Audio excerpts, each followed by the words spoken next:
recent years, humanitarian responses have been complicated by compounding crises, such as climate change, epidemics and pandemics, and complex conflicts. In an ever-changing humanitarian space, we ask, what does the safety and security of aid workers look like? And what might it look like in the future? I'm Tara Arthur from the Global Interagency Security Forum, and each episode, I'll be speaking to guests about topics such as the localization of aid, the ups and downs of community acceptance, and the role of digital security in the modern era. Join me as we unpack the changing face of humanitarian security risk management. How are you doing today? Thanks for joining us. Thank you. It's my pleasure as always. Wonderful. So Andrew, if you can share a little bit about who you are, your name, your organization, and tell us a little bit about yourself. Thank you. My name's Andrew Kirkham. I'm the security manager for Christian Aid. I've been with Christian Aid now for coming on 5 years soon. And we predominantly work as through localized partners globally in all of the main sort of hotspot areas around the world. Before I came to Christian Aid, I'd worked with multiple different NGOs for different periods of time, through different contexts, from country specific to regions, and as consultants. I've been doing this for a number of years now. Certainly learning every time. There's a phrase, if you've been doing a particular role for any length of time, you become an expert, apparently. But that's definitely not the case. With this role, it's ever changing, you're ever learning. That's really interesting. And it sounds like you might be really well placed for my next question. Today we're talking a lot about how does a compounding crisis affect the role of a security manager? And given your experience, it sounds like you'll have some really interesting insights for us. So given everything that's been happening in the last few months throughout 2020 and beyond, can you share, a little big picture of how this is changing the way you work, or what the impact has been on the way you're working? It's showing that you have to be ever more agile. And really thinking about the bigger picture. Obviously, the technical skills, the technical background that you build up within this sector, and the knowledges that you have allows you to be agile. But the COVID situation certainly took us from the left and hit us quite hard in regards to responding, and it shows you that being an agile organisation or an agile security person enables you to move that wheel quite quickly to get things done at the right time. And it's not about layers of bureaucracy, layering in documents and layering in signing off processes and procedures. It's making sure that you're in those conversations that are being had at country level, regional level, and headquarters levels to make sure that the passage of information is correct, and that the decisions that are being made are in line with what's happening globally. So it has been really challenging. Certainly from Christian Aid's perspective, we've decentralized a lot of our work, and sort of really looking towards the localization and the country aspects and the regional aspects of our work. And that was probably one of the biggest challenges, was to try and map all the discussions that were happening around COVID, because obviously it was affecting different countries at very different times, and it is still today continuing to be very challenging. We had a lot of governments putting in draconian measures quite quickly earlier on, which we saw the trend happening. So we were able to get staff that were out of country back to their home locations, and make decisions whether or not people should be staying where they are or moving. So we were quite quick off the back front in March, April this year in terms of doing that. And because I was the sort of lead on all the staff travel, I was able to sort of make those decisions quite quickly without having to go through layers of discussions, and the organisation looked upon me, which was was really empowering to sort of make those decisions, and they looked to me as that technical expertise to say, you're the lead on this, and we follow your guidance. And thankfully it obviously paid off, because we didn't have anyone stuck in any countries. We had staff that were out of country on R&R in their home locations, so we were able to talk to them and say, look, you're either gonna stay there for a few weeks or a few months, or you can go back to the country, your country office, and the problem is, if you go back to your country office, you may not be able to get another R&R cycle in. So we were able to have those conversations, and those staff were able to make those decisions at the time. And then when the windows opened, the opportunities happened, we were able to move staff around as and when that needed. So yeah, it's very much being really flexible and agile. And this COVID has really tested us in our ability to do that. And certainly when you look at other organisations, other UN agencies, and we benchmark our own abilities and where we are, it's celebrating those achievements and not forgetting them, because it could have been very, very different. Absolutely. Yeah. And, you already kind of started talking about this, but that dynamic of headquarters needs and country office needs, and you kind of managing all that, but also the fact that you are headquarters staff also experiencing some of these dynamics. So if you could, talk a little bit more about that. How is that playing into your decision making and the work that you have going on? So from a sort of headquarters perspective, what we refer to as the centre, it's more about policy changing. We have lots of policies out there. In some cases, a lot of us didn't realise the policies that we had in place, because there's quite a few to go through. So it was looking at it was being able to have those conversations in those countries, and tell us what you need, what's happening from their perspective, rather than us going to them and saying, this is what you need to do. It was very much a bottom-up approach, because obviously, programmatically, every country is very different. We've got some countries that are purely focused on development and health, and we've got some countries which are purely humanitarian focused and camp management, and a huge variety of different programmatic needs. So it was making sure that the country teams were supported in as best as possible. We've had to change R&R policies, and make them a little bit more flexible, so that it's not just for international staff, but it's the national staff can utilise that as well, because obviously it's a prolonged crisis, and certainly we're finding that. With our HR sort of systems, we're able to see that very little staff were taking any leave. So obviously we could see quite early on that would be a compounding issue going forward, with stress levels and psychosocial support, burnout.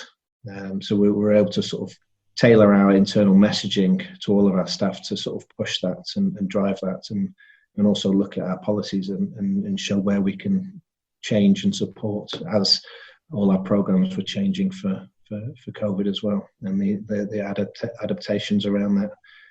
We had to invest quite quickly on personal protective equipment as a main focus, hand washing and face coverings, and we were looking at face coverings way before it all sort of came out in the UK. Or do I wear them? Don't I wear them? The types of face coverings, and even before World Health Organization was saying that we should be wearing. We were looking at those as mitigation quite early on.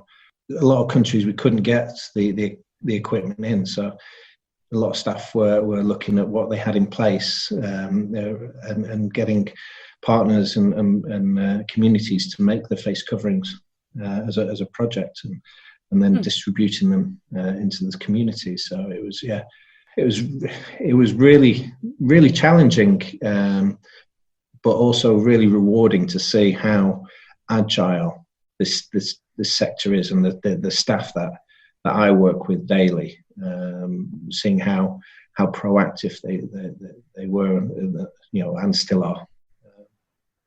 That's really, that's really interesting. And I think you're right. It makes sense how agile you are, but also importantly, how great your staff, it sounds like, have been throughout this situation.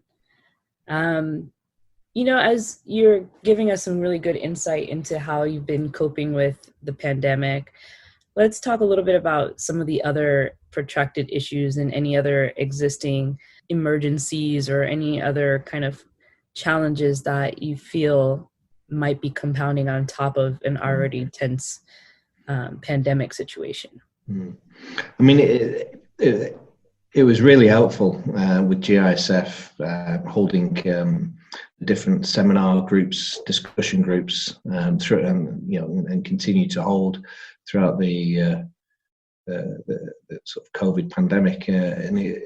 Those discussion groups, quite early on, we're looking at sort of contingency plans. What are what would be the outcome of this prolonged pandemic within those country settings? We were looking at civil unrest, crime rates, political instability, lots of issues that we're raising, and I was certainly feeding that back to a lot of our directors and managers, and sort of hindsight and looking back, it was great to have those conversations, but next time would not necessarily sort of highlight those to the senior managers too soon, because they were saying, well, we're not seeing it now, we're not seeing it, and only now, several months down the line, we are now seeing those sort of scenarios playing out.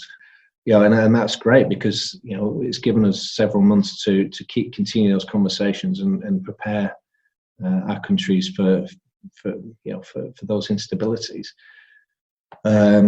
It has, there was a lot of conversations that we're having early on about the terrorist cells that are out there and how they're going to utilise the lack of the restrictions and the gaps that those restrictions open up for those types of groups in specific countries, and how they move around. Again, it's coming to fruition now. It's certainly northeast Nigeria, Niger, Burkina Faso, Afghanistan with the peace talks. We're seeing some extremely violent insecurities, just to name a few, and within the Philippines as well.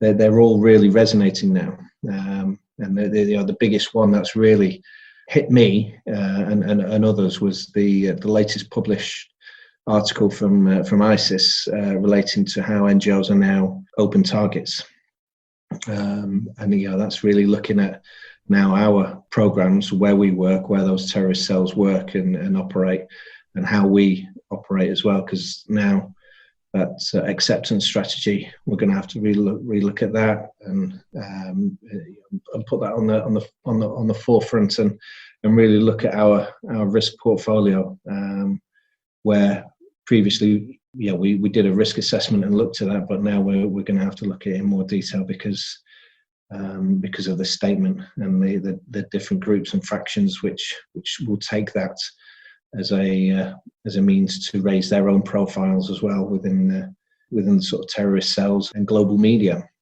So it's the compounding issues are starting to really sort of raise now from the back end of this COVID. And programmatically, going forward, we're going to see some significant health issues going forward, as there's be very little vaccinations that have been ongoing. So there's going to be rise of those traditional diseases which have been suppressed through all the great programmatic work. We're going to see those rise, and that will that'll impact staff to make sure that they're carrying out the right procedures to protect themselves from these potential diseases which could escalate. Again, food insecurity is going to escalate because of the exports has paused for considerable time, and inflation rates, so people can't afford the basic breads, which will then just compound crime within those areas. So yes, it's starting to really resonate now. It's just trying to keep ahead of that curve, and trying to keep staff ultimately safe and the community safe, and making sure that we've got the right contingencies in place. Yeah, and as you're talking, it makes me really want to go towards the conversation around mis and disinformation and what impact that might have or is having for your staff, and what are some of the opportunities or challenges you might be dealing with regards to that.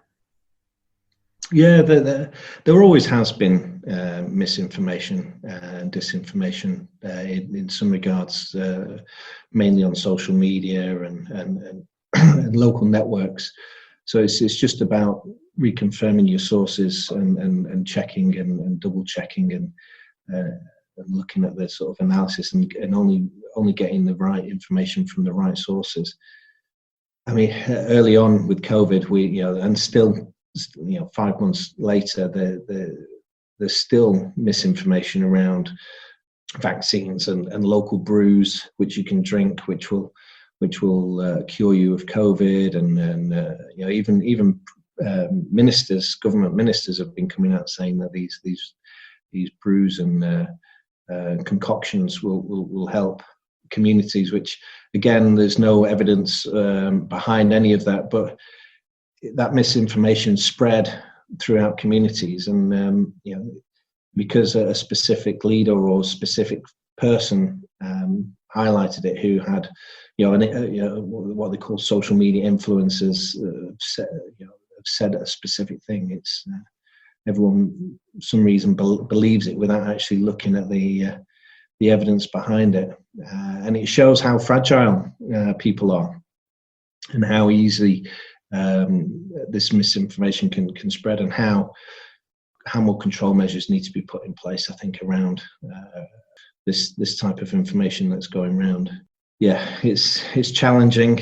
I certainly don't have the answers, but it's just making sure that you've got the mindset and the being able to have those conversations to actually say, no, this is false, and this is where you should be looking.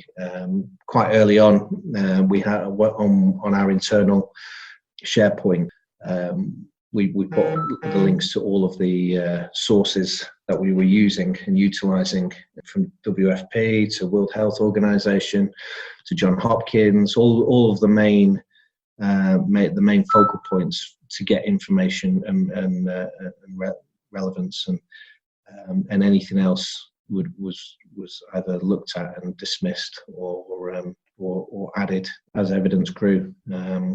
But yes, it's again, it's going to be a compounding issue going forward. Social media has really shown how influenced people can be around specific topics, and misinformation can spread very, very quickly. Yeah, definitely.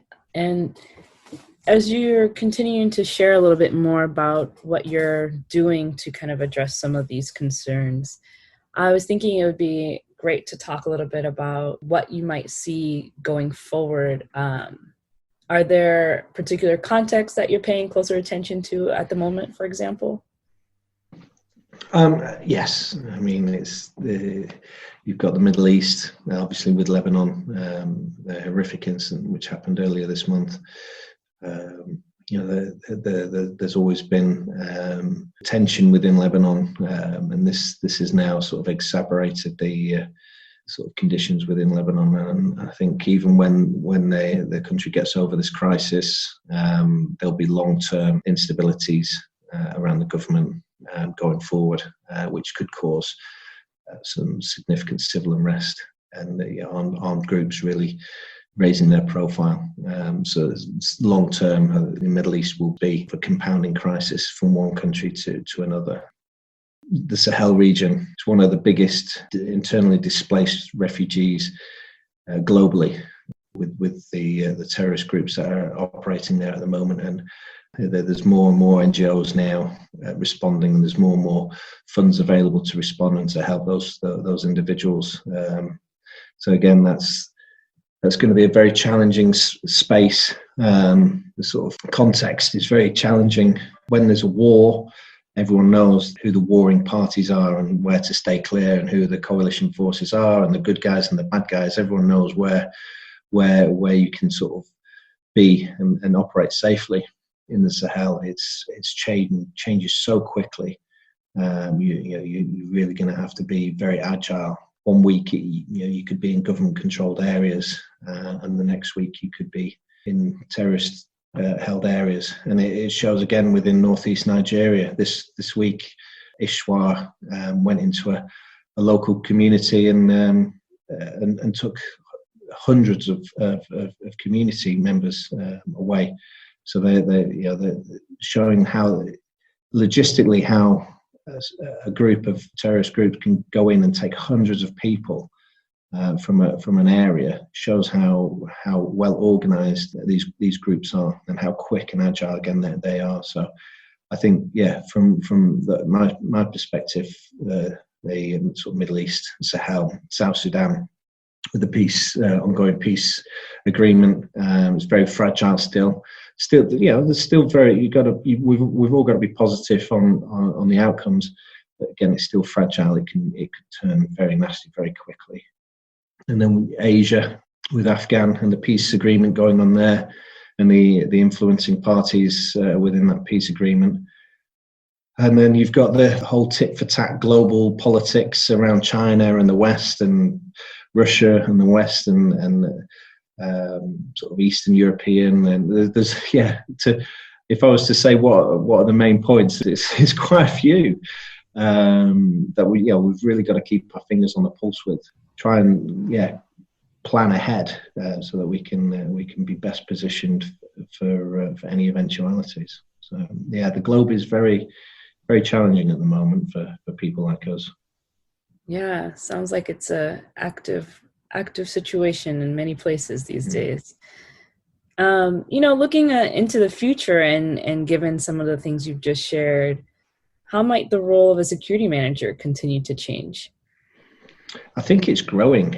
I mean, when I first came into the NGO world, I'd come from a private security background where you were given good budgets, and you were given some real good positions and structures within organisations, and you were held in very high regard within the company, and you were valued for your skill set. And when I came to NGOs, it was very early onset of security managers, and what's the added value. Obviously paid dividends over the years, and our profiles have only continued to rise within the organisations, which is great, and which is where it should be. And I think as organisations allow their security departments and units to grow, I think it's less being a siloed security individual technical support. It's more around risk management, because the transferable knowledge of that skill set is immense, and mainly looking at the mitigation, how effective can we mitigate and reduce that risk. And it's certainly I've seen from some of the smaller NGOs who have not had security managers or security advisors. It's mainly been a dual-hatted role with a program manager who's got responsibility around security. Have really realised through COVID, actually, they could have best had an individual to take lead on this, and those individuals who have double-hatted have really sort of seen the benefit of that security skill set, and again their profiles have been raised, and new faces have come into the networks with GISF. New faces have come out with the networks that are going on within the regions, and they're generally they're from NGOs which didn't really push and drive the security element. So it's the profile is raising. Anyone will show the benefits far outweigh the negatives when you've got an individual who's got the skill set to deliver. I mean, you just need to look at the private sector and how much they invest in their sort of security and risk management setups. The future's bright for people like us, I think. Well, I'd like to think so anyway. I like to think so too. Absolutely. And, it's interesting when you were talking about how for some organizations, the profile of security is rising. Do you think that there'll be any decline as things improve in certain places? Is that a concern, or do you feel like this is going to be a sustained profile raise? Yeah, I think it'll plateau out. I think it'll continue to grow, certainly for the medium term, for the next few years, because the compounding issues from COVID are going to be with us for many years to come. People are going to be looking back at, certainly in a lot of countries, looking at their leaders to say, well, how well did you look after our country in this time of crisis? And a lot of people in those countries look at how their bank balances and how if they've prospered or had to sacrifice through these times, and when elections come out, they remember, and they will remember, and I think that will cause again further instabilities around elections. Certainly, when you've had individuals who have been in power for many years, the people now hopefully will be able to step up and sort of rise up against those dictators for a better future. Again, with the health crisis, which will continue to occur, and the movement of terrorist groups and armed actors, I don't think it's going to slow down anytime soon. I really do think it's an upward trajectory. There's always a war every 10 years or so, and I think we're coming up to the pinnacle of another war at some point. I do believe that may be in Africa at some point, with the rise of the terrorist armed actors there. At the moment, there's a lot of armed military working out there, but with very little resources and coalitions supporting, and they're only really being able to keep a lid on it to a degree, but they're not able to really do any effective work. So I really do think that there's unfortunately potential war which is on the horizon, which again will need organisations to really think about their security portfolio and their sort of risk management of where they're working. So I do believe that individuals like myself, would certainly, as our roles change frequently. It's not just about having a security manager now. It's about what else can that security person do. It's health, safety. The two combined are so closely aligned with each other. The smallest of things of smoke detectors, fire extinguishers, life jackets. It's all all resonates. And now around with COVID, with the health elements of making sure that staff have got PPE, making sure that we know where the medical centres are to ensure staff get tested. The next phase will be looking at getting staff vaccinated potentially, as and when that comes out, and looking at the risk portfolio of the organisation, and when the program cycle, when it comes in, when program staff are looking at doing some great work in a country, it's like looking at, right, the work needs to be done, so how do we enable it, and how do we put those mitigations in place, not just from a security perspective, but from a whole organisational approach, from HR, from finance to the safeguarding. Everything has to be pulled in, and so I'm certainly finding myself sort of spider webbing across all areas to make sure that we're doing everything we can to be able to get to those areas and help those people in the greatest need. Do you feel that, with the spider webbing, is there a particular part of the organization that you're working with more than you might have before? We've started having a getting all those risk, all the individuals around risk. So we've got the HR, finance, audit and finance, financial crimes. Yeah, we've got all those key stakeholders, and we come together sort of bi-monthly and look at all of our portfolios of where the risks, and see where the overlap, so that we can, that we're all using the same language around enabling, because it's too easy to say, oh no, the risk is too high. It's not for us. It's not about that. It's about looking at who needs the support, or the numbers significant enough that we can do the support that's needed, and looking at how we can best enable that to happen. And certainly, the rural areas, the further we look in those rural areas and look at those communities, the risks are greatly increased. So yeah, the days of the office that says no, they have no place within this sector anymore. It's about how do we do it effectively and safely. Yeah, and you talked a little bit about getting staff back into the field, and you touched on some of the challenges with that. I was curious if if there's any particular issues that you haven't shared that might be affecting how you can get some of your staff that have been taken back to their place of home back into the areas that they might be working in. I think it's about talking. Working in this sector, that we talk a lot around psychosocial support and how burnout is affecting staff, and and it's great that we're able to talk about it.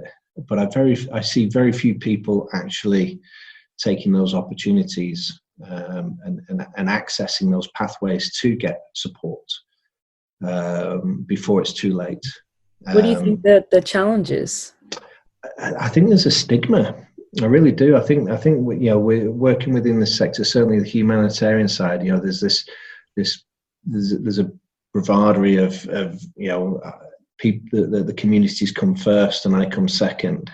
I need to be there to help those individuals, which is outstanding. And that's why I love working in this sector. But I really do think that we as individuals, we need to just pause and reflect, and even if it's just peer-on-peer support and talking about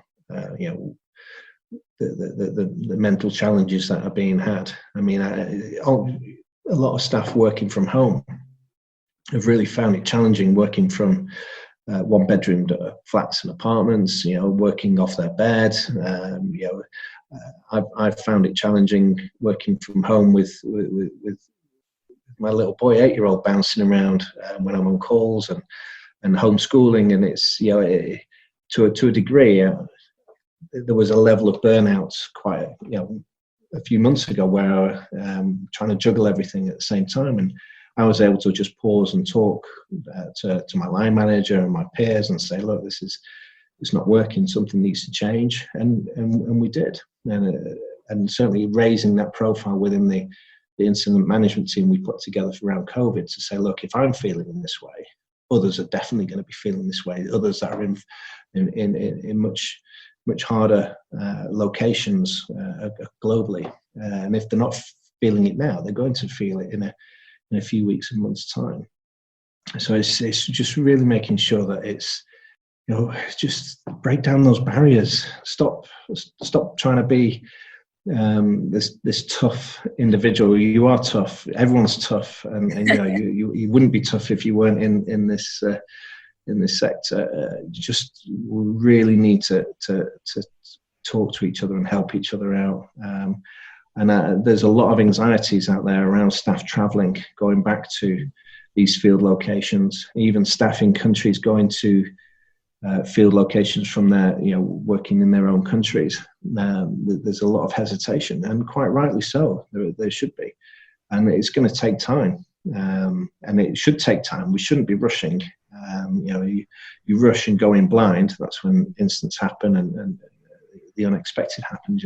So it's just that we really need to break down those barriers, sit down, talk, look at the challenges, and if it's not the right time, then it's not the right time. We pause, we reflect, and then we look at it again in a week's time or a few weeks' time as situations change. And it's been like I said right at the onset, it's about being agile and flexible to the situation, scenarios that raise themselves, and we can work through anything. It just takes people to sit down and talk, and look at themselves and look at each other and look out for each other. Yes, give 90% to the organisation and to the communities, and that's why we're compelled to work in this sector. But give 10% to yourself. I couldn't agree more with that. It's important to take care of yourself as much as the people we are here to serve. So that's some really good wisdom for sure. Is there any other takeaways that you might want to share with us? I don't think we as security individuals recognise our worth as much within the sector. We are, a lot of the time we're kept in the shadows, and I use the analogy sometimes that we're like a seatbelt in a car. We're there, we're clipped in, we're ready to go, but you never want to use us because that means you've had a crash or there's a crisis happening. I don't think that's the case anymore. I think with being in those meetings and ensure that we're having a voice, and making sure that if we're in those meetings, we've got a brief and we've got something to give. I really do think that as security individuals, gurus, professionals, subject matter experts, we really need to just sit down again and reflect and say, actually, no, we're doing an outstanding job. Sometimes we may not feel valued, but trust me, we really are.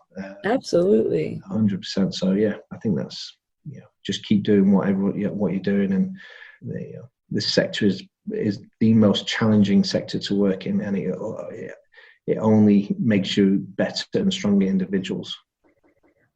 Well, thank you, Andrew. This conversation has been very interesting and impactful. I really appreciate you taking the time to talk with us. No, thank you. I've enjoyed being part of this podcast, and I like to say I've listened to all of your podcasts previously, and I do find a lot of value in the work that you guys are doing, and so may you continue to do it. So really appreciate that. So thank you. Well, thank you as well.